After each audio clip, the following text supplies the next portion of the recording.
गांव में एक औरत का कोई बच्चा नहीं था। वह औरत गांव के मुखिया की पत्नी थी। उसकी शादी को काफी समय हो गया था। सब लोग उसे बांझ कहा करते थे। सारे गांव वाले उसका मुंह भी नहीं देखना चाहते। कहते थे कि इसका मुंह देख लिया तो पूरा दिन बेकार चला जाएगा। पर मुखिया की पत्नी थी, इसलिए लोग थोड़ी बहुत बातचीत कर लिया करते थे। एक दिन गांव में एक फकीर बाबा भिक्षा मांगते हुए आ पहुंचता है तो वह बातों ही बातों में उसका हाथ देखने लग जाता है और कहता है, आपको बच्चा नहीं है ना? वह बोली, आपको कैसे पता चला? हम हस्तरेखा में निपुण है और हाथ देखकर यह बता सकते हैं कि क्या होने वाला है, क्या होगा। अच्छा, तो यह बताओ कि मेरे बच्चा कब होगा? आपको भगवान ने बच्चा तो नहीं दिया, पर मैं एक रास्ता बताता हूं। वह सुनो, अमावस्या की रात को किसी एक ऐसे लड़के की बलि पीपल के पेड़ के नीचे दो जो अपने माँ बाप का एकलौता पुत्र हो, और उसके खून से अपने बाल धोना। फिर कहना, ये प्यासी आत्माओं, ये बलि मेरी तरफ से स्वीकार करो और मुझे एक पुत्र दे दो। एक लोटे में उस कुएं का पानी भरकर उसमें उसके शरीर के खून की 2 बूंद मिलाकर खुद पी लेना, और उस लड़के के सिर के बाल को अपनी साड़ी की गांठ में बांधे रखना, तो तुम्हें अवश्य एक पुत्र पैदा होगा। उस दिन के ठीक 3 दिन बाद अमावस्या थी। उसने अपने देवरानी के लड़के की बलि दे दी और खून की 2 बूंदें पानी में मिलाकर खुद पी लिया, और उस सिर के कुछ बाल को काटकर अपनी गांठ में बांध लिया और बिना पीछे मुड़े अपने घर आ गई। सुबह गांव वालों को पता चला कि मुखिया के भाई के बेटे को किसी ने मार के वहां फेंक रखा है। जब यह बात मुखिया और उसके भाई ने सुनी तो वह नंगे पैर दौड़ पड़े। धीरे धीरे सारा गांव इकट्ठा हो गया। उस लड़के की मां का रो रो बुरा हाल हो गया था। तब किसी व्यक्ति ने हिम्मत जुटाकर उसके सिर को धड़ से जोड़ा और उसे नदी में बहाने की सलाह दी। वैसा ही किया। लोगों ने उस लाश को पानी में बहा दिया। सब लोग यही कह रहे थे, किसने किया? ये सब कैसे हुआ? सब लोगों के लिए यह घटना चिंता का विषय बन गई थी। जब मुखिया घर पहुंचा तो क्या देखता है कि उसकी पत्नी तो पकवान बना रही थी। वह बड़ी खुश नजर आ रही थी। मुखिया ने क्रोध में कहा, क्या तुम्हें इस बात का बिल्कुल भी दुख नहीं है कि हमारे भाई का बेटा मर गया है? वह पहले ऐसी नजरों से देखी जैसे कि उसे मार ही डालेगी। फिर कहने लगी, लड़का उसका मरा है, मेरा नहीं। मैं क्यों शोक मनाऊं? तुम पागल हो। तुम्हें तो खुश होना चाहिए कि अब तुम्हारा भी एक पुत्र आने वाला है, और यह जानकर और खुशी होगी कि वह इस जायदाद का अकेला वारिस होगा। मुखिया से रहा नहीं गया और उसे जान से मारने के लिए तलवार उठाने चला गया।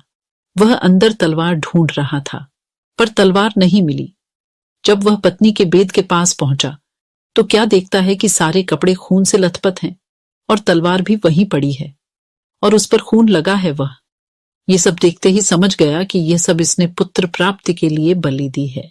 उसने उसे मारने का विचार बनाया कि अब भी मैं इसको मार दूंगा तो सब लोग मुझे गलत समझेंगे, और वह वहां से चला गया। उस दिन से गांव में ऐसी ऐसी घटना होने लगी। किसी की भैंस मर गई, किसी ने उसे मार डाला और उसके शरीर के अंग इधर उधर फैले पड़े जैसे कि किसी ने उसे नोच नोच कर खाया हो। तो किसी दिन किसी का कुत्ता तो किसी की बकरी मर गई। जिस तरीके से भैंस को किसी ने मारा था, ऐसी घटना से सारा गांव परेशान था। किसी को यह समझ नहीं आ रहा था कि आखिर हो क्या रहा है। एक दिन की बात है, मुखिया रात को अपने गेट के पास सोया हुआ था। आधी रात के समय उसे गेट खुलने की आवाज आई। वह जाग गया। उसने देखा कि एक औरत बाल फिकरे हुए आधी रात को बाहर चली जा रही। भादों की काली रात थी। चारों तरफ से आवाजें आ रही थीं।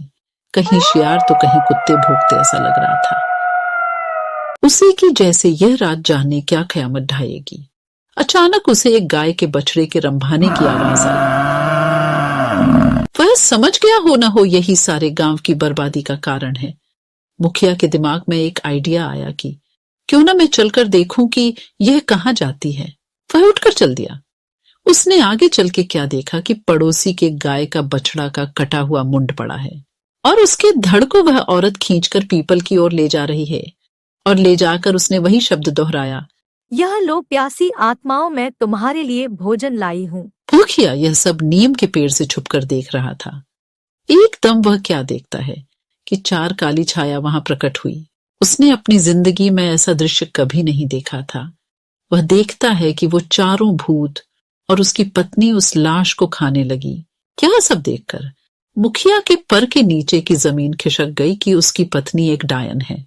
एक भूत ने कहा, बस 3 दिन बाद फिर अमावस्या है और हमारी शक्ति उस दिन बढ़ जाएगी।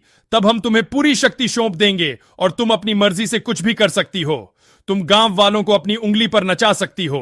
उसने यह सब सुनकर सारे गांव को चोरी चोरी जगा करके कहा, मैं तुम्हें बताता हूँ कि तुम्हारी बर्बादी एक डायन की वजह से हुई है। अपनी अपनी लाठी उठाओ और चलो मेरे साथ। आज उस डायन का अंत हम सब मिलकर करेंगे। और सब भागते हुए उस पीपल की ओर चल दिए। सारे गांव को अपनी तरफ आते देख सारे भूत तो गायब हो गए, पर वह डायन खड़ी रह गई। मुखिया की पत्नी को इस हालत में देखकर सारे गांव वालों के तो होश उड़ गए और वह रुक गए। मुखिया ने कहा, खड़े क्यों रह गए? यह तुम्हारी मालकिन नहीं, डायन है, डायन। और यह बोलते हुए सब उसे लाठियों से मारने लगे। वह अपनी जान बचाकर भागी और भागते हुए उस कुएं में जा गिरी और वह चिल्लाने लगी, बचाओ बचाओ। सारे गांव ने कहा, इसे सजा अपने आप मिलेगी, लटकी रहने दो इसे। वह चीखती रही, चिल्लाती रही, मुझे ऊपर निकालो, मुझे पानी पिलाओ।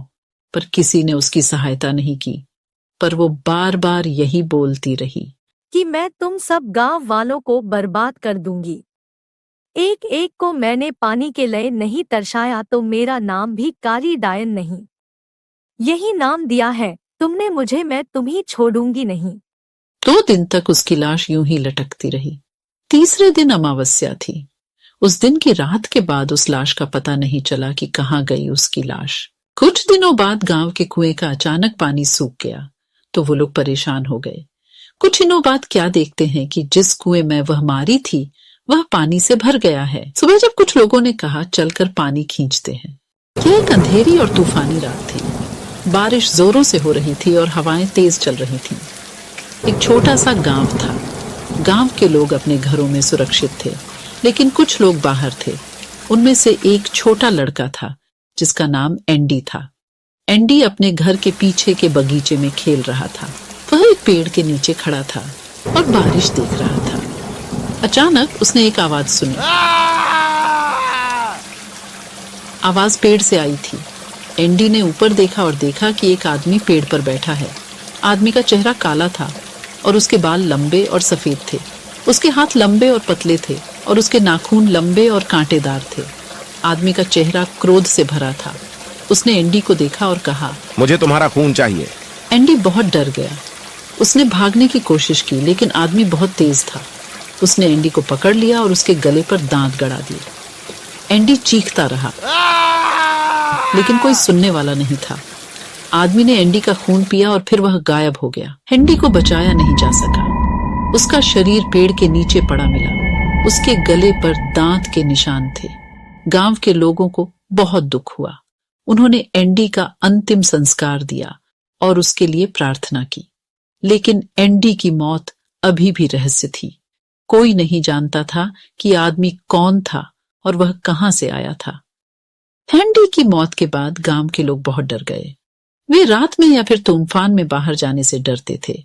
वे सोचते थे कि वह डरावना आदमी फिर से आ सकता है और उन्हें भी मार सकता है। लेकिन कोई भी कुछ नहीं कर सका, क्योंकि वह डरावना आदमी बहुत शक्तिशाली था। आए दिन गांव में कोई न कोई व्यक्ति गायब हो रहा था, या फिर उसकी मृत शरीर खेतों या फिर पेड्डे के पास मिलती थी। एक दिन एक बूढ़ी महिला गांव में आई। उसने गांव के लोगों को बताया कि मैं एक जादूगर हूँ। मैं उस डरावने आदमी को ढूंढ सकती हूँ और उसे मार सकती हूँ। गांव के लोग बहुत खुश हुए। उन्होंने बुजुर्ग महिला से मदद करने के लिए कहा। बुजुर्ग महिला ने उस पेड़ के पास जाकर संस्कृत में मंत्र पढ़ा। मंत्र के प्रभाव से पेड़ सूख गया और गिर गया।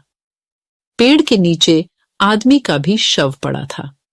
यह वही था जो पिछले कई महीनों से गांव के लोगों का खून चूस रहा है और उन्हें मार रहा है। बुजुर्ग महिला ने आदमी के शरीर को जादुई मंत्र से जला दिया उसने गांव वालों को बताया कि यह आदमी एक पिशाच था। पिशाच एक प्रकार का भूत होता है जो इंसानों का खून पीता है। अब आप सब गांव के लोग सुरक्षित हैं। गांव के लोग बहुत खुश हुए। उन्होंने बुजुर्ग महिला को धन्यवाद दिया। बुजुर्ग महिला अब उसी गांव में रहने लगी और आसपास के दूसरे गांव में भी जाकर वहां के भूत पिशाचों को मारा करती थी। बुजुर्ग महिला ने जब से उस डरावने आदमी को मार दिया, उस समय से गांव में सभी लोग सुरक्षित थे। लेकिन पता नहीं कहां से एक चुड़ैल उस गांव में आ गई थी। वह चुड़ैल उस बूढ़ी जादूगरनी को खोजते हुए यहां आई थी, क्योंकि कई वर्षों पहले जब वह बूढ़ी जादूगरनी जवान हुआ करती थी, तब उसने इस चुड़ैल को एक पेड्डे में ही कैद कर दिया था, जिसके वजह से यह चुड़ैल कई वर्षों तक एक सुनसान जंगल के एक पेड्डा में बंधी रही थी। इसलिए उस चुड़ैल ने उस जादूगरनी महिला को मारने की प्रतिज्ञा ले रखी थी। इसलिए वह चुड़ैल जादूगरनी को खोजते हुए इस गांव में आई थी। वह एक शक्तिशाली चुड़ैल थी और उसने जल्दी ही गांव के लोगों को अपने वश में कर लिया। उस चुड़ैल ने गांव वालों को गुलाम बना लिया। हर हफ्ते गांव के किसी एक व्यक्ति को चुड़ैल आपले भोजन के लिए मारकर खा लिया करती थी। गांव वाले चुड़ैल से मुक्त होना चाहते थे, लेकिन वे कुछ नहीं कर सकते थे क्योंकि वह बहुत शक्तिशाली थी। लेकिन जादूगरनी की पिशाच को पकड़ दियचने के लिए कई महीनों से गायब थी। गांव के लोग बहुत दुखी और पीड़ित थे कि एक दिन वह बूढ़ी जादूगरनी गांव में लौटी। वह जिस पिशाच को पी के आने गई थी, वह बहुत ताकतवर था और महिला अब बूढ़ी हो चुकी थी। इसलिए 3 महीनों से बूढ़ी महिला दिन रात उस पिशाच से लड़ती रही, जब जाकर उस जादूगरनी ने पिशाच को मारा। इस लड़ाई से जादूगरनी बहुत थकी हुई थी, तो इसलिए जब वह गांव आई तो चुड़ैल ने उस पर आक्रमण कर दिया और बूढ़ी जादूगरनी कुछ नहीं कर पाई और उसकी हार हो गई और चुड़ैल ने उसे मार दिया। कुछ समय बीतने के बाद गांव में एक पंडित आए, क्योंकि उन पंडित को पता था कि इस गांव के लोग भगवान पर विश्वास नहीं करते हैं, इसलिए इन्हें समय समय पर कोई बुरी शक्ति अपने नियंत्रण में ले लेती है और परेशान करती है। इसलिए गांव वालों की मदद के लिए पंडित जी बहुत दूर बनारस से यहां आए थे। पंडित जी ने जैसे ही गांव में कदम रखा, चुड़ैल को डर लगने लगा। उसकी शक्तियां कमजोर होने लगी। पंडित जी गांव के चौपाल में पहुंचकर सभी गांव वालों को एकत्रित किया और उन्हें बताया कि मैं पूरे गांव को हमेशा के लिए भूत प्रेत और चुड़ैलों से मुक्त कर देंगे। गांव वालों ने इसका उपाय पूछा तो पंडित जी ने बताया कि यहां से 1 किलोमीटर की दूरी में एक हनुमान जी का मंदिर बनाओ और वहां सुबह शाम आरती और धूप दीप करो। इसके अलावा जब भी तुम्हें लगे कि चुड़ैल तुम्हारे आसपास हैं, तो हनुमान चालीसा पर हो, वह तुम्हें छू भी नहीं पाएगी। चुड़ैल पंडित को मारना चाहती थी, लेकिन वह कुछ भी नहीं कर पा रही थी। तभी पंडित जी ने बहुत तेजी से शंख को बजाया और शंख की आवाज सुनते ही उस चुड़ैल की शक्तियां कुछ समय के लिए गायब हो गईं। वह जल्दी से वहां से उड़कर दूर जंगल में चली गई। गांव के लोगों ने वैसा ही किया जैसा कि पंडित जी ने कहा था। गांव के लोग अब पूजा पाठ करने लगे थे, जिसकी वजह से वह चुड़ैल कभी भी गांव में नहीं आ पाई। वह जंगल में ही रहकर अपने शिकार को खोजा करती थी। लेकिन जब भी गांव वाले जंगल जाया करते थे, तो वह हनुमान चालीसा का पाठ करते हुए जंगल जाते थे। इसलिए चुड़ैल को जब हनुमान चालीसा के बोल सुनाई देते, तो वह वहां से उड़कर दूर चली जाती थी। इस तरह देखते ही देखते पूरे भारत में गली गली में मंदिर बन गए और हर कोई हनुमान चालीसा का पाठ करता हुआ आपको मिल ही जाएगा।